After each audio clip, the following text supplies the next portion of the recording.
새벽에 오신 여러분 주님의 이름으로 환영합니다. 잘 오셨습니다. 우리 함께 찬송하면서 새벽 기도 시작합니다. 200장입니다. 200장, 통일은 235장입니다.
하나님 아버지의 말씀은 창세기 2장 7절부터 17절까지의 말씀입니다.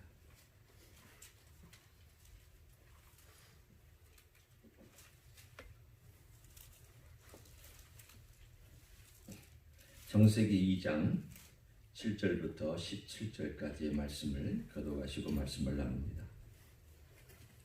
여호와 하나님이 땅의 흙으로 사람을 지으시고 생기를 그 코에 불어넣으시니 사람이 생명이 되느니라. 여호와 하나님이 동방의 에덴에 동산을 창설하시고 그 지으신 사람을 거기 두시니라. 여호와 하나님이 그 땅에서 보기에 아름답고 먹기에 좋은 나무가 나게 하시니 동산 가운데에는 생명나무와 선악을 알게 하는 나무도 있더라. 강이 에덴에서 흘러나와 동산을 적시고 거기서부터 갈라져 네 근원이 되었으니 첫째 이름은 비손이라 금이 있는 하윌라 온 땅을 둘렀으며 그 땅에 금은 순금이요 그곳에는 배들 이름과 호마노도 있으며 둘째 강의 이름은 기온이라 구스 온 땅을 둘렀고 셋째 강의 이름은 히데겔이라 아수르 동쪽으로 흘렀으며 넷째 강은 유브라데더라. 여호와 하나님이 그 사람을 이끌어 에덴 동산에 두어 그것을 경작하며 지키게 하시고 여호와 하나님이 그 사람에게 명하여 이르시되 동산 각종 나무의 열매는 네가 임으로 먹되 같이 익습니다. 선악을 알게 하는 나무의 열매는 먹지 말라. 네가 먹는 날에는 반드시 죽으리라 하시니라. 아멘. 창세기 1장에 사람을 만드신 장면과 창세기 2장에 사람을 만드신 장면은 약간의 묘사하는 면이 다른 그런 점들이 있습니다.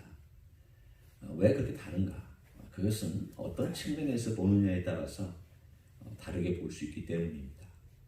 창세기 1장에서는 하나님의 형상, 하나님의 이미지, 어떤 우리가 그림을 이렇게 그려본다면 우리가 벽에 어떤 그림을 걸어놓고 있을 때 그 그림을 보는 순간 저게 무엇다? 예를 들면 풍경화다 또는 인물화다. 또 인물화 중에는 누구누구를 그렸다. 모나리자 같은 그림을 봤을 때는 저게 어떤 여인일 것이다. 저 약간의 신비로운 미소가 어떤 것을 의미할까? 예를 들면 그 나무 그 이미지를 전하는 데 있습니다. 그러나 이 장에 와서는 그 이미지보다 운동력 있는 역동성을 전하는데 메시지가 있습니다. 그 역동성이라는 것이 어떤 것일까? 오늘 본문에 보면 하나님께서 인간의 본질에 대한 것들을 알려주고 계십니다. 창세기는 많은 내용들이 출발, 기원 혹은 본질에 대해서 말씀해 줍니다. 그 출발이 뭐기 때문에 가장 그 본질을 너희가 이해하고 있어야 된다라는 데 이 창세기 메시지가 있습니다. 우리가 본질을 알아야 그 다음 활동을 합니다. 내가 누군지를 알아야 내 삶의 사명이 생깁니다. 내가 어떤 출처며 어디서 왔으며 나를 구성하고 있는 그 본질이 뭔가를 제대로 알면 내 활동에 의미가 생깁니다. 그럼 내가 어디서 왔는지도 모르고 어디로 가는지도 모르고 내 본질이 뭔지도 모르고 나를 구성하고 있는 가장 중요한 핵심 내용들을 알지 못한다면 우리 인생은 허공을 치다가 끝나는 거죠. 창세기 중요성은 바로 거기에 있습니다. 창세기 중요성은 하나님 천지를 창조하셨다. 중요합니다. 하나님 태초에 거기서 계셨다. 중요합니다. 그러나 그 모든 것들을 출발로 해서 우리가 어떻게 생겨났느냐, 따라서 우리가 어디서부터 와서 어디로 가느냐를 하나님께서 우리들에게 보여주고 있습니다. 어제는 제가 창세기 1장부터 예수님의 이야기라고 말씀하셨습니다. 나눴습니다. 맞습니다. 예수님의 이야기지만 동시에 예수님께서 인간이 되셨기 때문에 인간의 이야기이기도 합니다. 왜 예수님이 인간이 되셨느냐? 예수님께서 우리를 만드시고 우리에 대한 책임을 지셨다. 그 각도에서 우리가 볼 수 있지만 또 다른 각도에서 우리가 본다면 창세기 2장에 와서 예수님께서 하나님과의 관계에서 우리가 잃어버렸던 것, 우리가 놓쳤던 것, 우리가 파괴시켰던 것, 이런 것들을 회복시키기 위하여 직접 이 땅에 창세기 1장과 2장, 특별히 2장에 나타나 있는 바로 이 과정을 거치고요. 우리는 그 이야기를 볼 수가 있습니다. 그럼 인간의 본질이 뭘까? 오늘 인간의 본질에 대한 가장 중요한 핵심은 2장 7절입니다. 거기 이렇게 나와 있습니다. 여호와 하나님이 땅의 흙으로 사람을 지으시고 생기를 그 코에 불어넣으시니 사람이 생명이 되니라. 오늘 여기 나와 있는 단어나 개념들이 우리의 본질에 대해서 다 얘기해 줍니다. 첫 번째는 우리의 이 재료가 뭘까요? 첫 번째 재료, 흙입니다. 흙을 가지고 만들었다. 그렇게 말씀하셨습니다. 저는 흙으로 그릇을 만드는 재주는 없습니다. 그러나 제 아내는 흙을 가지고 그릇을 만드는 것을 배웠고 또 그것을 해냅니다. 도자기를 만들어서 작품을 보면은 어떤 것은 습작의 수준에 있었던, 옛날 것들은 습작의 수준에 있었던 것이 있지만, 그러나 어느 정도 레벨이 올라가고 나서는 보기에 탐스러운 그런 것들이 있습니다. 그러면 그 작품을 볼 때 본인도 굉장히 기분이 좋죠. 내가 이렇게 만들 수 있구나. 그리고 이렇게 아름다움을 표현할 수 있구나. 그런데 그것을 가까이서 보는 사람, 예를 들어 작업을 하는 과정이나 또는 그것을 구워온 과정이나 이런 모든 것을 가까이 곁에서 지켜본 저로서도 이 작품은 참 내가 갖고 싶다. 그렇게 할 때가 있습니다. 그래서 어떨 때는 제일 좋은 걸 제가 빼내기도 합니다. 그럴 특권이 저에게도 있죠. 그 작품을 볼 때 이 흙에서, 이 값싼 흙이죠. 옛날에는 널린 게 흙이었고 지금은 그렇게 우리가 가서 일부러 흙을 가져올 수가 없으니까 고운 흙을 만들어서 흙 덩어리째 파는 곳에서 사오지만 그 흙은 그 작품이라든가 에너지가 들어간 어떤 결과물에 비하면 아주 싸구려입니다. 뭘 얘기하고 있는 걸까요? 우리의 이 원래 원재료는 돈이 안 드는 값싼 것이었습니다. 아주 보잘것없는 흙이었습니다. 우리에게 알려주는 메시지가 있습니다. 너희가 어디서 왔느냐를 항상 알아라는 얘기입니다. 너는 흙이다. 너의 재료가 흙이다. 이 흙을 가지고 내가 만든 것이다. 거기에 주인공은 하나님이라고 되어 있어요. 오늘 본문에도 여호와 하나님이 주체가 되시고 흙이라고 하는 이 내용이 생명이 있기 전에는 그냥 흙이었다는 것을 우리에게 말씀해 주고 있습니다. 그래서 사람이란 단어가 이 흙과 연관되어 있습니다. flesh이란 단어는 바로 흙하고 연결되어 있습니다. 우리의 원래 왔던 본질 중에 하나가 흙이라는 것입니다. 두 번째 얘기하고 있는 것은 생기입니다. 그런데 하나님께서 이 흙을 가지고 빚으신 다음에 그 코에다가 하고 생기를 불어넣으셨습니다. 그때 이 생기를 우리는 바람이란 단어로, 루아이란 단어로 표현합니다. 이 단어는 성령님을 표현할 때도 씁니다. 성령님께서 자기 자신을 드러내실 때 바람처럼, 불처럼, 비둘기의 어떤 형상처럼 나타날 때에 이 세 가지 모습 중에 제일 많이 등장하는 모습이 바람처럼입니다. 따라서 이 바람처럼이라는 것은 어떤 일종의 기운, 힘, 그리고 뭔가를 움직여가는 역동성을 의미합니다. 창세기 1장에 하나님의 신이 수면 위를 운행하시더라라고 그 운행하실 때도 뭔가 움직이는 바람과 같은 힘이 그 수면 위에 혼돈과 질서가 없는 그 어떤 위에 움직이고 있는 것들을, 그 모양을, 그 어떤 움직임을 묘사해내고 있습니다. 오늘 2장에서도 우리들에게 우리 안에 들어와서 그 바람이 성령께서 들어오셔서 인간의 육체를 생기 있게 만들어주시는 역사를 하기 시작했다는 것이죠.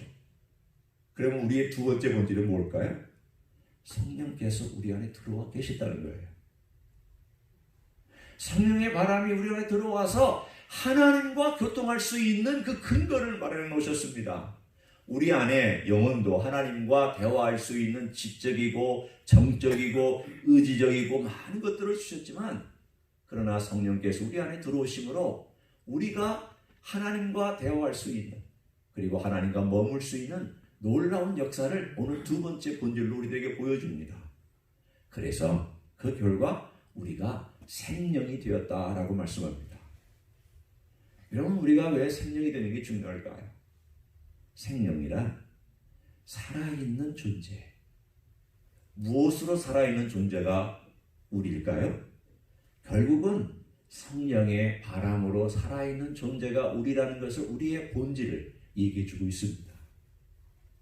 우리의 본질이 살아있는 존재요 생명이라면 우리가 이 땅에 살아가는 동안 잃어버렸던 것이 뭘까요?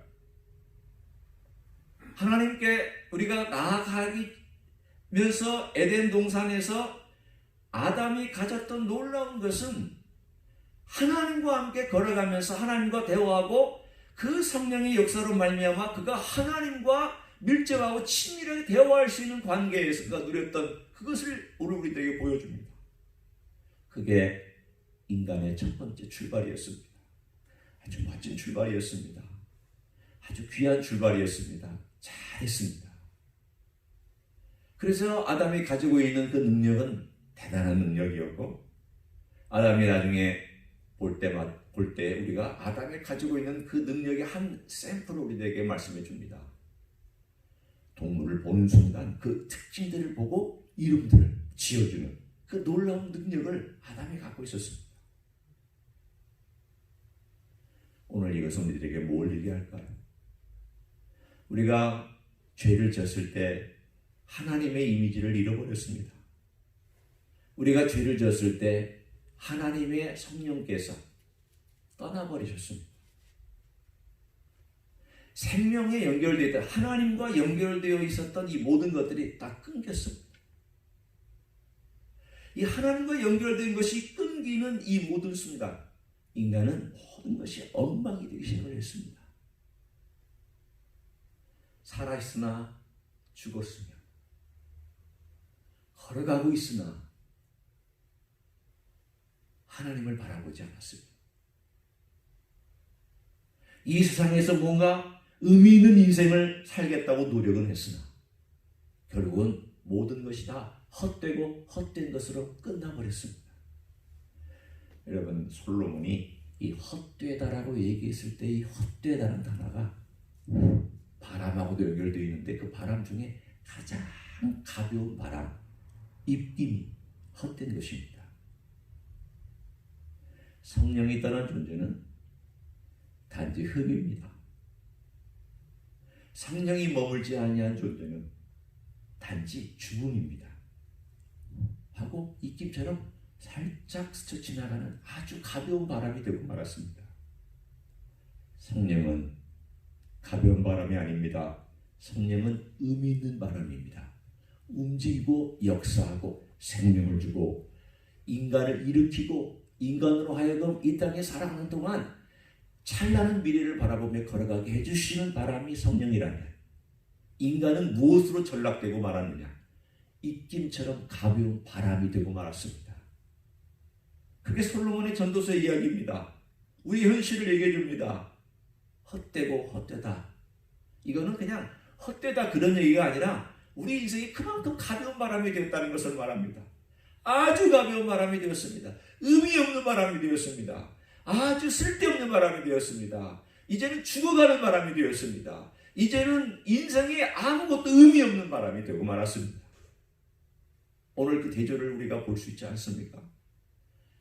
성령이 들어와서 바람처럼 힘있게 살아갈 인생이 이제는 헛된 입김 바람만 내뿜다가 마지막 바람 한 번 내고 육체로 돌아가며 흙으로 돌아가는 그 인생의 이 갭을 누가 연결해 주시기 위해서 이 갭에서부터 원래의 하나님의 그 창조의 목적과 그 아름다움을 회복시켜 주기 위해서 누가 이 일을 행하셨는가?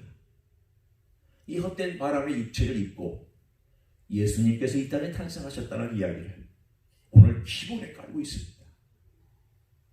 예수님께서 이 땅에 오셨을 때에 그 오심은 성령의 임하심으로 오셨다고 되어 있습니다.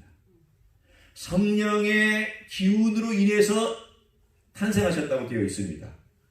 따라서 성령께서 성령과 그 육체가 다시 만나서 온전한 인간으로 100% 온전한 인간으로 이 땅에 오셔서 우리하고 똑같은 모습으로 먹고 마시며 고민하며 갈등하며 그러면서도 첫 번째 아담과 다른 이 두 번째 마지막 아담은 우리들에게 이 첫 번째 아담은 죽음을 가져왔지만 두 번째 아담은 생명을 가져오는 역사를 일으켰습니다. 오늘 이 이야기하고 패턴이 비슷합니다. 우리는 창세기를 보면서 예수 그리스도를 볼 수 있습니다. 아, 그렇구나.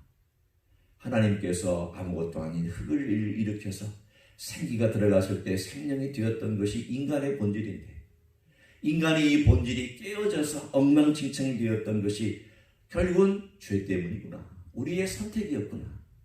그런데 하나님께서 이 엉망진창이 된 헛된 바람을 다시 의미 있는 바람으로, 성령의 바람을 가지고 살아가는 인생으로 만들기 위해서, 그 작업을 위해서 예수님께서 이 갭을 메꿔 주시고, 이 갭을 메꿔주시고 건너오게 하시기 위해서 예수님이 일하셨구나.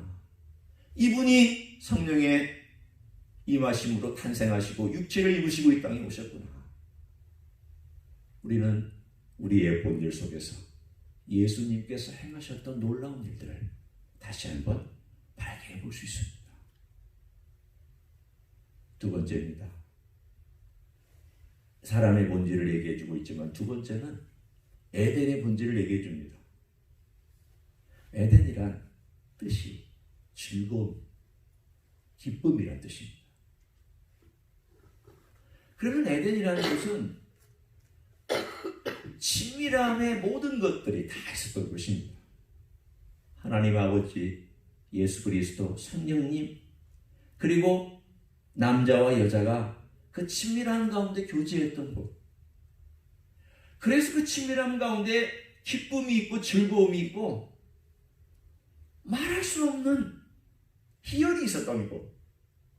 그래서 하나님께서 이 에덴을 창조하셔서 인간으로 하여금 거기서 일하게 하시고, 거기서 먹게 하시고, 거기서 누리게 하시고, 거기에서는 또 강이 흘러나와, 그 생명의 강이 흘러나와 그 많은 땅들을 적시게 하셨습니다. 뿐만 아니라 이 동산 중앙에는 선악과와 생명나무가 있었습니다. 이와 비슷하게 요한계시록 22장에 가보면 하나님의 보좌에서 물이 흘러나와 강이 되어서 거기에 생명나무가 강 좌우에 서 있다고 말씀하고 있습니다. 선악과는 이제 필요 없죠. 그러나 비슷하게 오늘 이 그림하고 이 그림보다 더 완벽한 그림이 요한계시록 22장에 우리들에게 펼쳐질 것을, 이 그림은 미리 보여주고 있습니다. 하나님이 하시는 일은 참 여기에서 이렇게 살짝 맛을 보여주시는구나. 그렇지만 결국 하나님은 이 모든 것들을 아름답게 완성시키시는 분이구나. 하나님은 책임 있는 분입니다. 예수님이 하시는 일들은 책임 있는 일을 하십니다. 인간의 죄악에 대해서도 그냥 놔두시지 않습니다. 파괴된 것들에 대하여 그냥 놔두시지 않습니다. 회복시키기를 원합니다. 그 회복시키는 일을 위해서 이 땅에 주님이 오셨고, 십자가에서 주님이 피 흘리셨고, 자기 자신의 육체를 찢으셨고, 그리고 부활하셨으며, 부활이란 과정을 통하여 어떻게 인간의 육체가 회복될 것인가를, 그리고 어떻게 신라곤이 복라곤이 될 것인가를 우리에게 말씀해 주고 있습니다. 에덴은 새 예루살렘에서 회복될 것입니다. 그 기쁨은 거기에서 회복될 것입니다. 우리는 그날을 향하여 걸어갑니다. 그러나 세 번째, 우리가 알아야 될 본질이 또 하나 있습니다. 그것은 선악과에 대한 본질입니다. 이것을 우리가 자세하게 설명하지 않고 한 가지만 얘기합니다. 왜 하나님께서 선악과를 두셨는가? 오늘 창세기 보면은 다 힘으로 먹어라. 다 해도 괜찮다. 딱 하나만 하지 마라. 하나님께서 왜 하나만 하지 말라고 그러셨을까요? 그것은 우리에게 주신 이 자유의 한계를 말씀해 주신 것입니다. 우리의 자유의 한계는 무엇일까요? 우리는 흙으로부터 왔다는 것입니다. 우리가 흙으로부터 왔다면 우리는 하나님이 아닙니다. 하나님이 아니라면 우리는 하나님 안에 있을 때 행복하고, 하나님 안에 있을 때 우리는 자유가 의미가 있습니다. 하나님을 떠난 자유가 아니라 죽음입니다. 오늘 여기에서 다 입으로 해라. 내가 다 할 수 있는 자유를 주겠다. 딱 하나만 하지 마라. 선악과를 먹지 마라. 하나님의 주권 아래에 있을 때 인간은 인간이 됩니다. 그리스도 안에 있을 때 인간은 새로운 피조물이 됩니다. 그리스도 안에 있을 때 인간은 풍성한 자유와 에덴을 누릴 수 있으며, 그리스도 안에 있을 때 새로운 생명이 되며, 그리스도 안에 있을 때 우리는 죽음에서 삶으로 걸어가고 그리스도 안에 있을 때에 우리는 이 땅에 살아가는 동안 진정한 자유를 맛볼 수 있습니다. 그리스도 밖에 있으면 자유로운 것 같지만 자유롭지 않습니다. 노예입니다. 그리스도 밖에 있으면 마음대로 사는 것 같지만 마음대로 사는 것이 아닙니다. 죽음을 향하여 걸어가는 인생일 뿐입니다. 오늘 창세기는 우리들에게 적어도 세 가지의 본질에 대해서 얘기합니다. 하나는 인간의 본질, 너는 누구냐? 두 번째, 네가 살고 있는 에덴은 과연 있느냐? 너는 지금도 그 에덴을 경험하고 있느냐? 결국 주실 완성될 에덴은 미래에 있겠지만 지금 너의 삶 속에서 에덴이 있느냐? 그리스도 안에 있으면 이 에덴은 부분적으로나마 우리의 삶 속에서 경험하며 걸어갈 줄로 믿습니다. 세 번째는 너는 그리스도 안에 삶을 살아가고 있느냐? 그리스도 안에 그 생명을 누리고 있느냐? 그리스도 안에 있다라는 것이 사실이라면 오늘 본문에 하나님의 주권 안에 그리스도의 주권 안에 우리가 내가 주권 안에 있는가? 주님 안에 있는가? 내가 주님을 늘 주님 제가 이건 주님의 주권 안에 있었던 것이 아닙니다. 이건 내 주권으로 한 것입니다. 그는 주님의 주권 안에 다시 복종시키기 위하여 십자가 앞에 무릎 꿇고 주님의 보혈로 내 주권이 아니었던 것 씻어져야 됩니다. 그 자리에 내 주권은 물러가고 주님의 주권이 와서 주님의 주권이 나를 지배하는 그 삶이 회복될 때 우리는 생명의 삶을 살아갈 것이며 에덴의 기쁨을 누릴 것이며 주님과 동행하는 친밀함을 경험하게 될 줄로 믿습니다. 오늘 하루도 그런 삶을 살아가시기를 예수님의 이름으로 간절히 축원합니다. 기도하시기